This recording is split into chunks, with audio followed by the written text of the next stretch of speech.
Araújo fala sobre agrofloresta. Essas e outras notícias agora no nosso Notícias em Foco de hoje. Começo o Notícias em Foco conversando com o professor Nelson Araújo, que já está aqui no estúdio da rádio Nossa Senhora de Guadalupe. Seu Nelson, bom dia. Bom dia, muito obrigado pelo convite.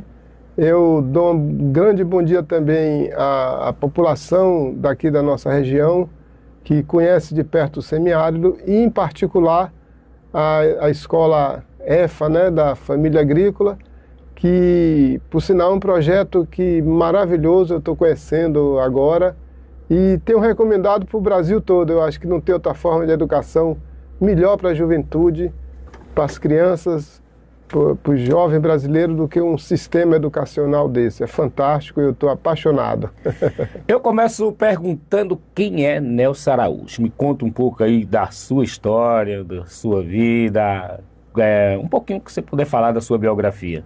Eu nasci aqui no interior da Bahia, na zona da Mata, e como foi ali em Jiquié, Itagi, convivi em Jiquié, já conheci a Caatinga, e me apaixonei, sou apaixonado pela Caatinga. Não tem o melhor lugar do mundo para se viver. Mas antes de vir trabalhar na Caatinga, com a família, a gente se mudou para Minas, depois para o Pará, conheci a Amazonas, e depois voltei para a Bahia, entrei no concurso da Petrobras e trabalhei 44 anos. Na Petrobras, durante os 20 anos, eu trabalhei com recuperação de áreas degradadas, questões ambientais. Foi onde eu conheci Ernest Gost, conheci Jurandir, conheci as pessoas que trabalham com agrofloresta, que fazem isso. Aí eu fui aprendendo e pegando gosto e compreendendo a importância de agrofloresta para o Brasil, para o mundo. E nesse tempo que eu trabalhei na Petrobras, eu vejo que a Petrobras é uma grande escola. Ela é uma grande empresa para nosso país, e porque tem muito a nos ensinar. E eu aprendi muito na área ambiental, e hoje a partir dessas experiências, desenvolvo o sistema de agroflorestal aqui na Caatinga, na cidade de Poções, onde eu trabalho e tenho lá minha roça. Muito bem, senhor Nelson, para falar de agrofloresta, eu gostaria que o senhor falasse o que é agrofloresta, para que serve, quais as vantagens. Agrofloresta é um sistema de agricultura, é um modelo de agricultura que tem como fundamento observar como a floresta funciona e aí repetir isso. Porque habitualmente a gente está acostumado com uma agricultura de monocultivo. O que é a agricultura de monocultivo? Se elimina toda a floresta, toda a dinâmica da natureza, e planta só uma espécie de planta. Por exemplo, planta só milho, só mandioca, só feijão. E na agrofloresta, a gente cultiva tudo isso junto. No mesmo espaço, a gente cultiva tantas espécies madeireiras, que lá adiante a gente vai precisar da madeira para as construções, para os móveis, etc., como as plantas de consumo para os animais, que são as forrageiras, e de consumo humano. Então, no mesmo ambiente, no mesmo lugar, ao mesmo tempo, a gente cultiva essa diversidade. E esse cultivo dessa diversidade nos permite ampliar muito a produção, cresce muito, porque é assim que a natureza funciona, faz um produto de qualidade, porque não precisa usar veneno, não precisa usar irrigação, não precisa usar essa adubação, nada disso. E dentro disso aí a gente ainda produz mel, pode-se produzir mel, porque sem abelha a gente não tem a natureza, não se desenvolve, e portanto a agricultura também não se desenvolve. Então é um sistema integrado de produção de todos os produtos que a gente precisa, O alimento, fármaco, fibra, tudo que a gente precisa enxergar que a floresta é a organização dessa agricultura. No modelo florestal, torna-se essa nossa produção muito, muito, muito boa. Ao fazer essa produção, a gente, com o sistema agroflorestal, também tem os ganhos ambientais, Porque hoje o meio ambiente está completamente destruído em função desse tipo de agricultura de monocultivo, que usa veneno, queima, isso destrói os rios, né? Então, quando você faz um sistema agroflorestal, ela começa a produzir água, ou seja, recupera rios, sequestra carbono, volta à fauna, ou seja, reconstitui toda a nossa natureza, que é muito bonita, muito bela e que vem sendo destruída há muito tempo. Então, o sistema agroflorestal, ele produz o alimento e recupera o meio ambiente ao mesmo tempo. Pergunto para o senhor Nelson, professor Nelson, o senhor tem uma fazenda, um terreno, uma terra, como diria assim, que desenvolve esse processo de agrofloresta? Chiquinho, eu faço em Poções, né? Uma fazenda do meu pai, eu recortei lá 2 hectares e onde eu pratico esse trabalho, né? E lá a gente tem assim um plantio muito intenso e diversificado, como eu falei há pouco, ou seja, no mesmo lugar a gente cultiva forragens e cultiva alimentos e madeiras, né? Esse trabalho que eu desenvolvo em Poções, na região da Caatinga de Poções, ele fica verde o ano todo sem irrigação, né? Parece até mágica, mas não é. É porque a Caatinga antigamente era grandes florestas. Então o que eu estou fazendo lá é replicando aquilo que a gente era no passado, né? Então lá fica verde o ano todo, inclusive com capacidade sem irrigação, com capacidade de absorver qualquer serenozinho que caia, o sereno da noite, porque tem plantas especializadas em plantas que a gente conhece, não é nenhum mistério, especializada em absorver essa água da noite, resfriar o solo, produzir biomassa. E, em função disso, a gente tem um sistema funcionando durante o ano todo, não queima, não seca, não amarela, fica fazendo fotossíntese o ano todo. E essas plantas são do conhecimento de todos, ou seja, eu sempre insisto... Você poderia citar algumas, por exemplo? Sim, Chiquinho, vou falar aqui o seguinte, é disso que eu ia chegar agora.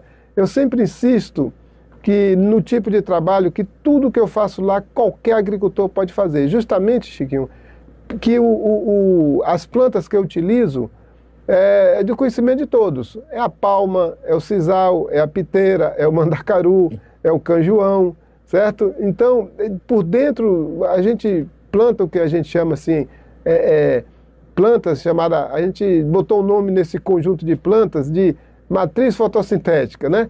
É um nome fácil de compreender porque é como se fosse o alicerce da casa.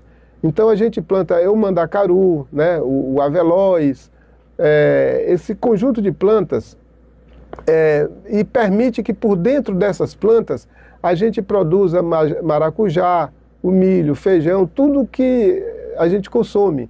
Então, observe e veja, Chiquinho, que não tem nenhuma coisa diferente do que todo mundo conhece. As ferramentas que a gente utiliza é a enxada, enxadeta, picareta, é tudo que todo mundo tem e tudo que todo mundo conhece. Qual é o diferencial disso? É entender que as plantas funcionam bem quando elas estão junto com outras. E aí a gente faz essa combinação e aí o solo resfria, o solo fica muita biomassa sobre o solo, como a gente não queima, isso vai adubando o solo e desenvolvendo os micro-organismos, fungos, bactérias, caranguejeiras, formigas. Todos esses insetos, eles são importantes para a agricultura. Então a gente não mata lá, não mata nada. Eu acho que lá é o espaço da vida. Então, e aí, como é o espaço da vida, tudo que acontece ali acontece bem. E aí a gente tem a produção, tem o do maracujá, tem mandioca, tudo isso no mesmo ambiente, no mesmo espaço, que torna-se produtivo porque o solo está preservado, ele vai reconstituindo o solo, e com isso vai tornando o solo orgânico, um solo, um solo bom para se fazer agricultura, e diferente do que a gente vê com o monocultivo, Enquanto lá na minha área, com o passar do tempo, vai melhorando e aumentando a produção, porque eu estou recuperando o solo, a água toda que chega lá infiltra, não escorre, eu fico com a água no ambiente o ano todo. Então, enquanto o sistema vai melhorando com o passar dos anos, o sistema de monocultivo vai degradando o solo e vai perdendo produtividade. As pessoas derrubam a floresta, derrubam o ambiente, faz uma roça, queima, vai fazendo roça, queima, depois abandona porque aquele solo não produz mais, né? E aí, na consequência disso, também destrói os rios, né? Destrói as aves, os animais daquele local. A exemplo do que acontece aqui em Riachão, como em todo o Sudoeste, como toda a Bahia, se a gente for inclusive na Mata Atlântica, a gente vai ver que os rios da Mata Atlântica, eles estão decadentes, assoreados, estão morrendo, em função desse tipo de agricultura de monocultivo. E aqui na nossa região, aqui no Sudoeste, e aqui em Riacho de Santana, a gente, há 30, 40 anos atrás, os mais idosos podem, né, testemunhar, que os rios corriam aqui o ano todo, né, situação de que os rios aqui existiam, e pararam de existir por quê? Quando começou, além desses monocultivos, o corte de madeira para fazer carvão, foi uma febre esse negócio aqui, para atender as siderúrgicas. Aqui saía 100 caminhões de carvão por semana. Imagine você, Chiquinho, o que significa isso. Não tem floresta que resista, não tem agricultura que resista, não tem meio ambiente que resista a esse ataque. E esse carvão ia para onde? Para as siderúrgicas mineiras. Então, ou seja, nós destruímos nosso meio ambiente, nossa capacidade de produzir comida, de enriquecimento aqui da população, para atender a siderúrgica que utiliza esse carvão para fazer o ferro, tá? Então, isso foi estimulado, isso foi trabalhado para ser desse jeito. E junto com o carvão para as siderúrgicas, eu acho que a siderúrgica que tanto explorou a nossa região, ela tem a obrigação hoje de pagar pela essa destruição que foi feita aqui. Imagine uma região da Caatinga, que tem uma madeira fantástica para diversos eventos, pode 100 caminhões de carvão, Chiquinho, como você está falando, e esse é o dado concreto, 100 caminhões de carvão por semana, quer dizer, e a siderúrgica está rica, enriqueceu, e a nossa região está destruída. Então nós temos que ir para cima dessa siderúrgica, nós temos que ir para cima do governo, porque o governo conhece essa situação.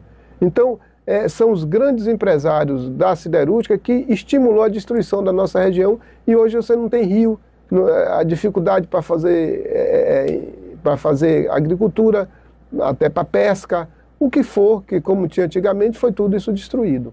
Como o senhor veio parar em Riacho de Santana? Me conta aí. A sorte da vida.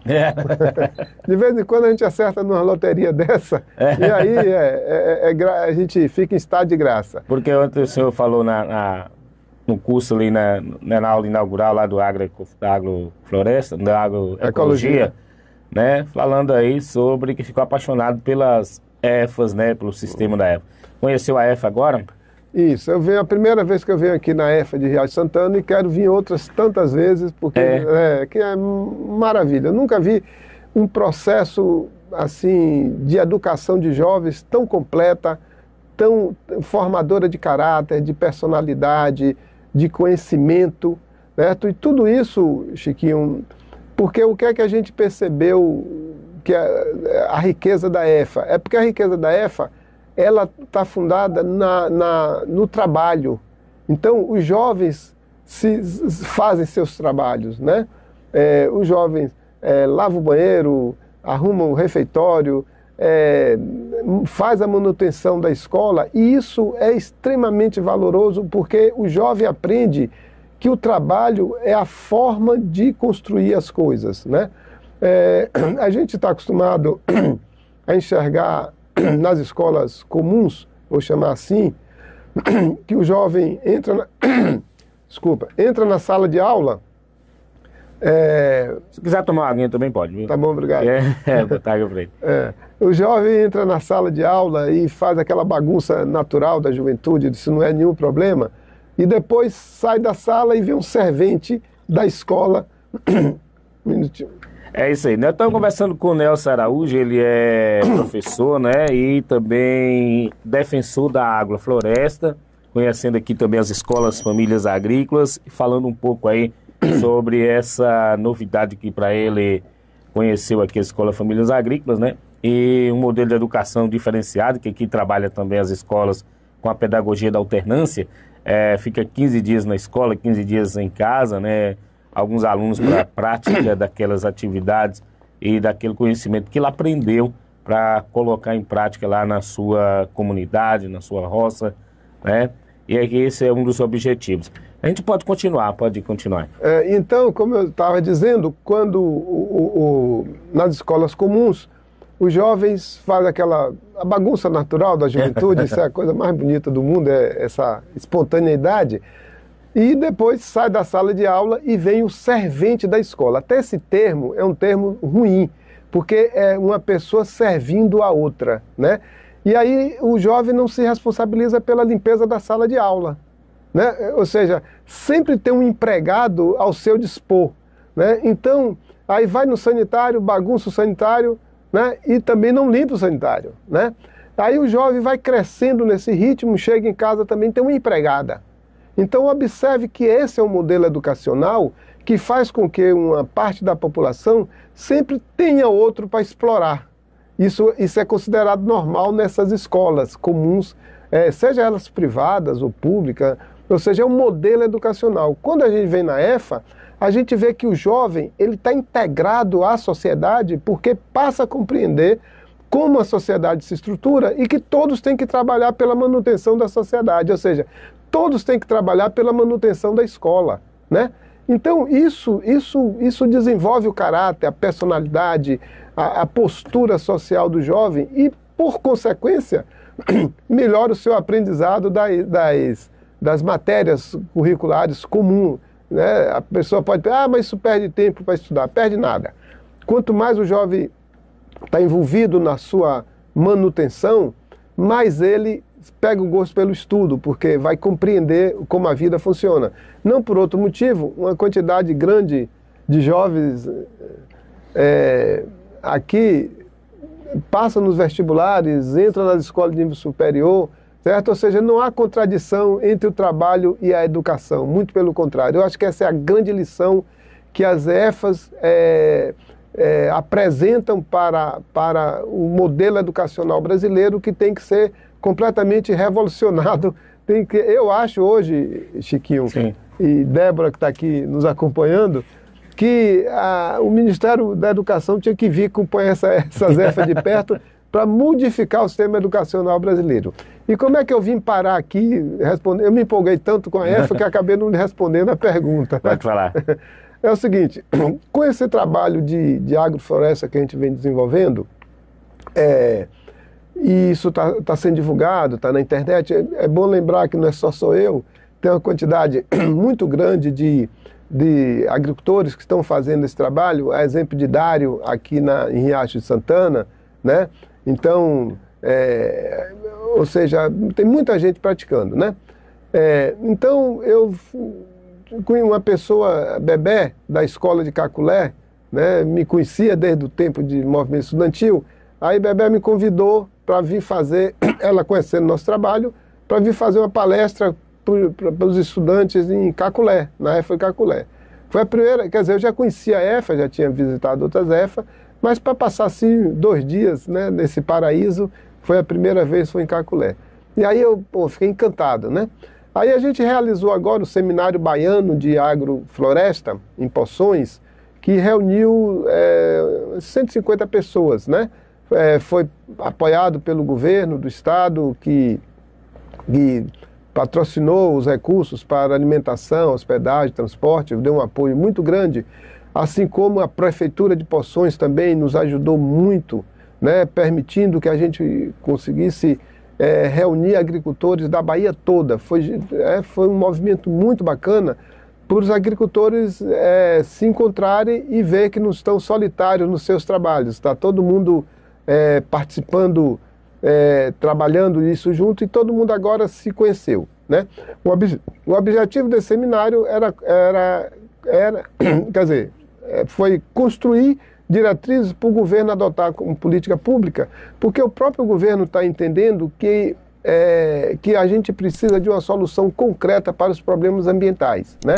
A gente acabou de ver o que aconteceu agora no Rio Grande do Sul, né? Aquele desastre completo, e o produto daquilo é a destruição da economia, famílias, pessoas. Mas qual é a causa daquele problema? É justamente a agricultura de monocultivo, que destrói toda a floresta e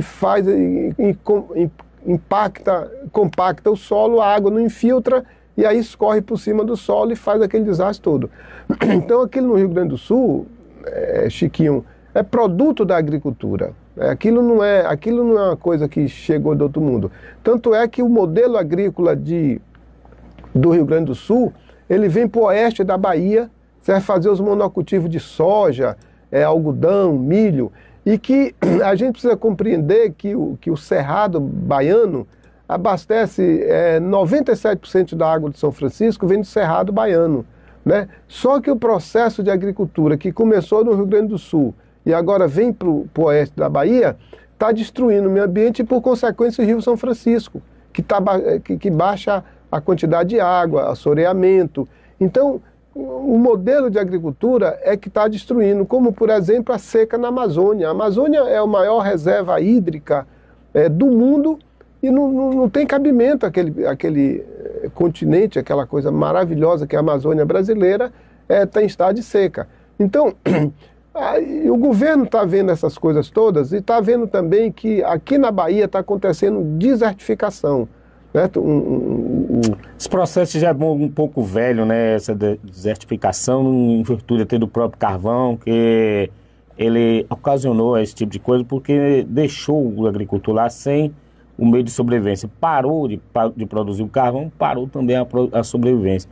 Mas está retornando agora aos poucos, principalmente aqui no nosso município, que as pessoas elas estão começando a querer um pedacinho de terra daqui, plantar uma chacrinha da colar, retornando um pouco à zona rural, que depois do governo Lula, que aplicou aí as políticas públicas com mais intensidade, né, ela deu uma melhorada na questão da vida, porque trouxe a energia, né, trouxe a água, trouxe aqui a captação de água. Essa captação de água aqui para nós, por exemplo, eu não sei se o senhor conhece o sistema de captação de água, já não conhece, né, da chuva, né, foi incentivado aqui pelo Padre Alto para fazer aquelas caixas e que salvou a muitas pessoas aqui.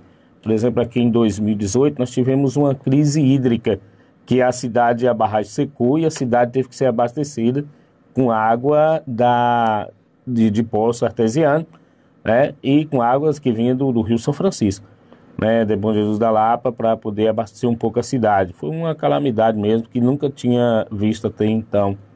Mas que aos poucos as pessoas aí, principalmente as pessoas da zona rural, e a salvação foi isso, as caixas de captação de água, que foi arrecadando as caixas de 16 mil litros, e cada um lá na sua casa tinha pelo menos aquela água para beber, para poder passar pela sobrevivência. Mas pode continuar. Não, mas isso que você está trazendo, Chiquinho, como é que a gente sai da crise, né?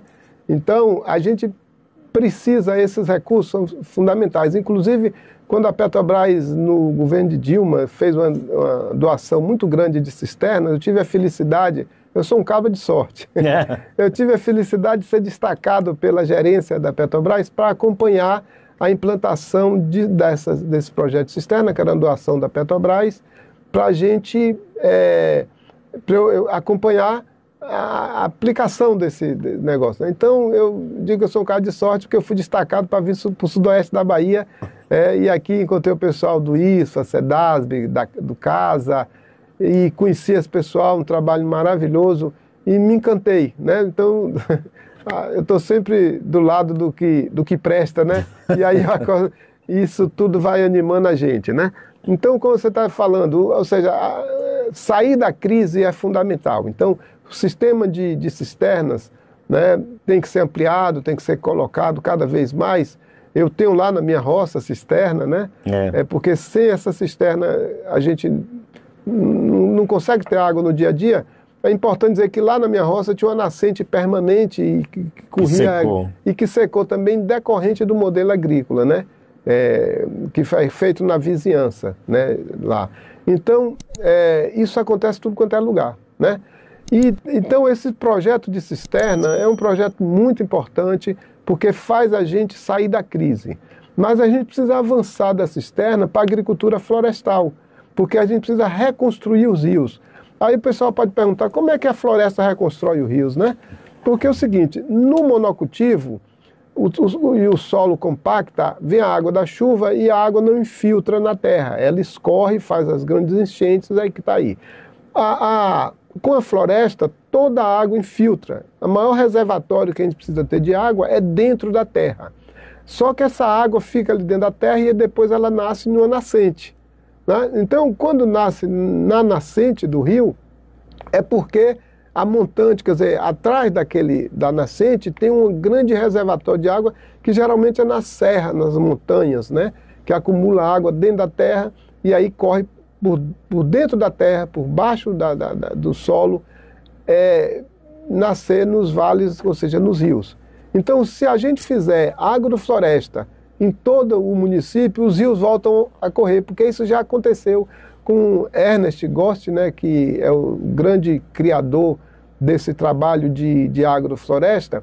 Então, ele recuperou 14 nascentes num territóriozinho pequeno de 400 hectares, que é a fazenda dele, né, e que chove lá permanentemente por causa da floresta.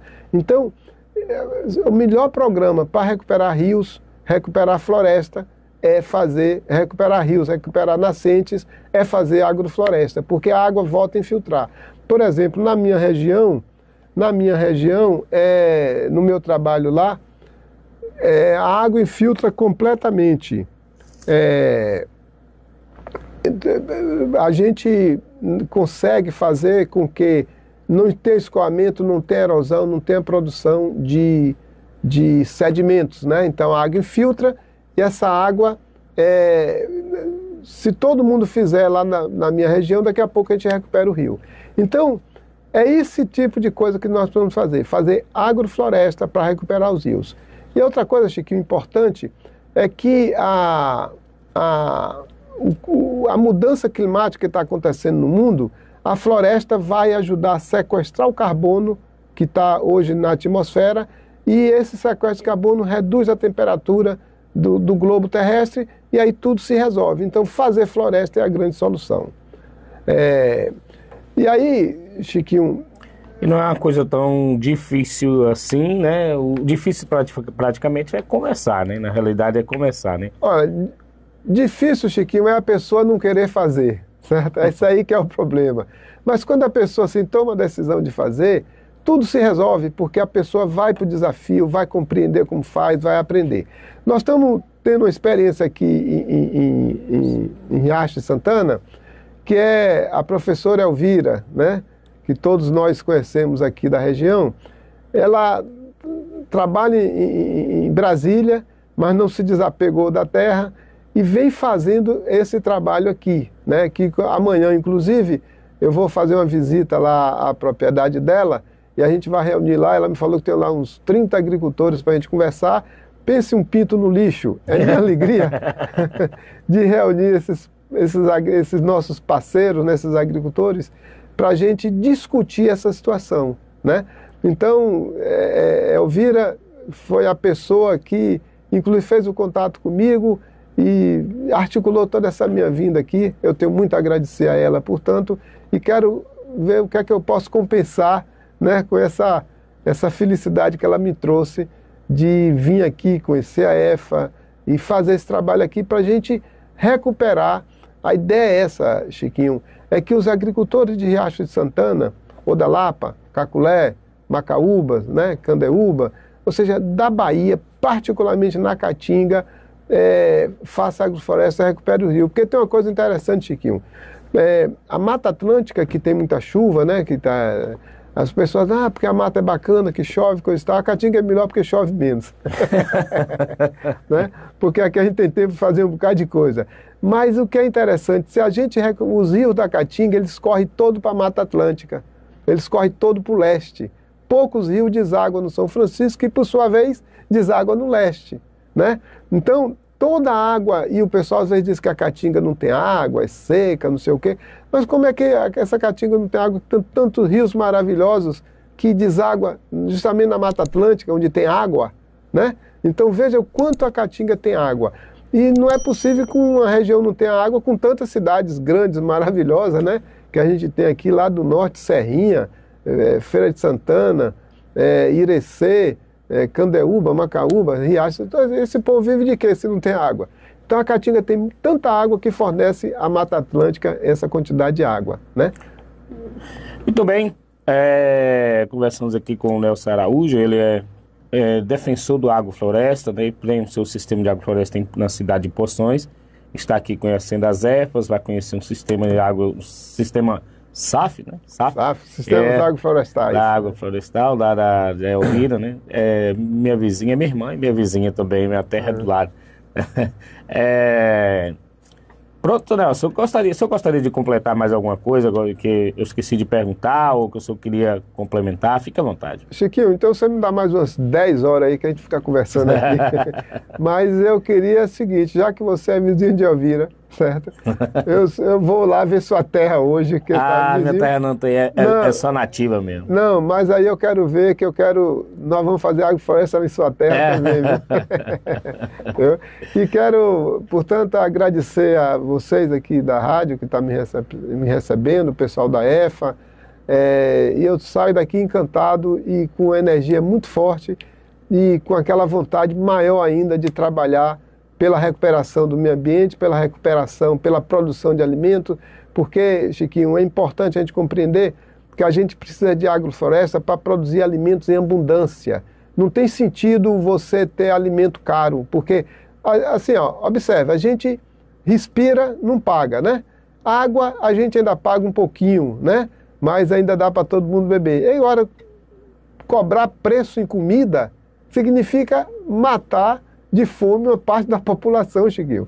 Então a gente precisa produzir em abundância, em grande quantidade. Isso a gente pode fazer nos jardins, nas praças, nas roças, jaca, manga, abacate, muita fruta que a gente pode produzir, então para derrubar o preço da comida. Então nosso trabalho aqui é assim, para a comida não ter preço, ou ter um preço baixo, né? Em abundância para que todo mundo possa comer a comida de qualidade. Comida orgânica, a comida orgânica ela é uma comida cara, só o rico pode comprar, quer dizer que o pobre está decretado a comer comida ruim, então a gente precisa de abundância, que é para todo mundo comer a comida de qualidade. É esse o nosso grande sonho. Pronto, eu te agradeço aqui pela entrevista, pela aula também, né? Também espero que retorne aqui mais vezes para ir desenvolvendo um pouco esse sistema, né? Trabalhando um pouco, diz que água mole em pedra dura, tanto bate até que fura. Com certeza. Né? Então, para ir despertando também nessa população que eles têm a condição de reorganizar. Pelo que você fala, sua área é de 2 hectares, e aqui a maioria de 2 hectares, são pouca gente que tem só 2 hectares, tem muito mais de 2, né? E que dá pelo menos para tirar lá 2, 3, 4 e começar a fazer esse processo. Quando você fala na questão de agrofloresta, quando você entra na mata, por exemplo, né, você não vê só um pé de aroeira, só um pé de caatinga de porco, só um pé de candial, né, mas você encontra ali tudo encostado, ali tem o candial, tem a caatinga de porco, tem o surucucu, tem a aroeira, tem também o angico, né, que é para nós aí, tem também várias outras plantas, tem o mameleiro, o velame preto. Então, tudo ali encostado um no outro, para poder entender um pouco o que você está dizendo, que a floresta ela produz várias plantas nativas, no caso, né? Tudo no mesmo espaço, praticamente, né? E que isso é o que faz a diferença para o meio ambiente. Chiquinho, eu estou achando que você é professor de agrofloresta, Chiquinho. Com esse seu conhecimento aí, E é exatamente isso, ou seja, a gente precisa entender que a natureza, a vida, ela funciona com abundância, em grande quantidade. É só você abrir um maxixe e ver o tanto de semente que tem dentro de um maxixe, né? Ou um pé de abacate, quanto abacate produz um pé só, né? Então, em 1 hectare não tem família capaz de consumir a comida que 1 hectare possa produzir em agrofloresta, né? Então, isso que você trouxe, essa quantidade de espécies de árvores, toda junto ou com outra, isso mostra que a natureza funciona com abundância e com cooperação. Na natureza não existe escassez, não existe concorrência, não existe competição, que é esse modelo dessa sociedade que a gente vive, que é fundado na escassez e na corrupção. Corrupção também vale, mas eu ia falar escassez e concorrência, né? E, portanto, a corrupção do ser humano e de diversos tipos, né? Então, na natureza não funciona assim. A natureza funciona com abundância e funciona com cooperação. E aí isso tem que espelhar a sociedade humana, que a sociedade que deve nos interessar é aquela da abundância, todo mundo tem direito a tudo, a casa, a comida, conforto, a alegria, a felicidade, e da cooperação. E a gente só vai alcançar essa sociedade se houver cooperação. Copiando a natureza é a melhor escola que a gente tem, Chiquinho.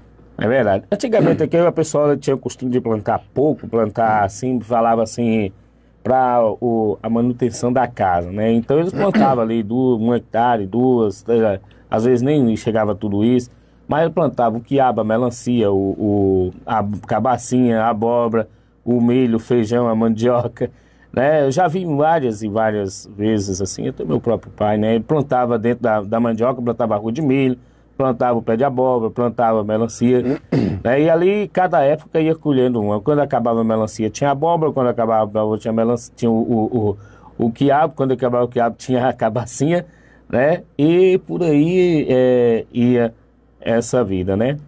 Mas foi muito bom, né, a sua conversa aqui, informativa. Mas eu queria falar mais uma coisinha. Pode ficar à vontade. Provocado por você aí agora, né? Produza sua própria comida, porque ele vai produzir uma comida de qualidade, né? Nós temos um hábito do agricultor, produz um bom alimento, o mel, a galinha de quintal, o ovo, vai para a cidade e vende isso e compra produtos industrializados que são nocivos à saúde e traz para dentro de casa, né? Então, ele renuncia ao bom alimento para comprar o alimento industrializado para trazer para a cidade. E aí a gente observa uma coisa, Chiquinho, com isso. Nós temos 2 tipos de comida, Chiquinho. Tem a comida de Deus e tem a comida do diabo. Tá? Então, a comida do diabo, Chiquinho, é aquela comida que ela faz barulho quando você vai comer, né? Rasgar o saquinho. Rasgar o saco, faz aquela zoada e produz lixo. Porque toda comida que produz lixo é comida do diabo. Mas Deus tem outra comida, Chiquinho. A comida que Deus deixou pra gente é a comida do silêncio. Quando a gente descasca uma banana, não faz barulho, Chiquinho. Você descasca uma laranja, né? E quanto mais você come banana, laranja, melancia, fruta, mais sobra cascas, né? Então, essas cascas servem para quê? Serve para os animais, serve para adubar terra, serve para minhoca. Então, a comida de Deus é assim, quanto mais você come, mais rende, tá? Quer dizer, quanto mais você come, mais partilha, né? Com os outros seres, né? Então, a gente, ao entender isso, a gente precisa focar naquela comida que alimente, que dê força, que dê energia, e não produza lixo.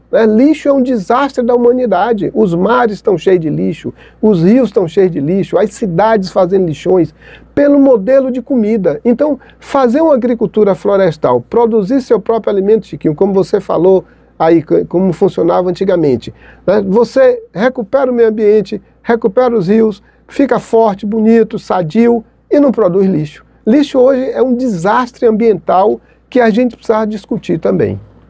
É verdade. O Padre Aldo, ele defendia muito aqui para nós, chamado lotes agricultáveis, né? Que ele tinha um sonho de pegar uma parte de uma família, um grupo de famílias, instalar numa área e criar os lotes em agricultáveis. Não precisava muito de 20 por 30 A intenção dele é essa, para o cara plantar mandioca, batata, a abóbora, a melancia, a alface, então, para ele poder produzir o seu próprio alimento, criar a sua galinha, né? Então ele tinha essa ideia, não só para aqui, para as escolas, mas uma das intenções de criar a escola era justamente isso, para que o aluno aprendesse aqui e colocasse lá na sua terra, na sua roça, o que ele aprendeu dentro da escola, para poder aprender a sobreviver, né? Ele falava assim, quando você falando da EFA, voltando um pouco, ele falava bem assim, a EFA ela não ensina só ler e escrever, mas ensina a ser mecânico, ele ensina a ser agricultor, ensina a tirar leite, ensina a mexer com a zona rural, ensina tudo. Então o objetivo da EFA que você encontrou aqui diferente é justamente esse. Né? Já era uma ideia bem antiga aí do nosso querido e saudoso Padre Aldo. Nelson, eu gostaria de agradecer muito. Não, você não vai agradecer não, quem vai agradecer sou eu. Olha, eu quero agradecer também ter conhecido a história do Padre Aldo e do Padre João. É emocionante, Chiquinho.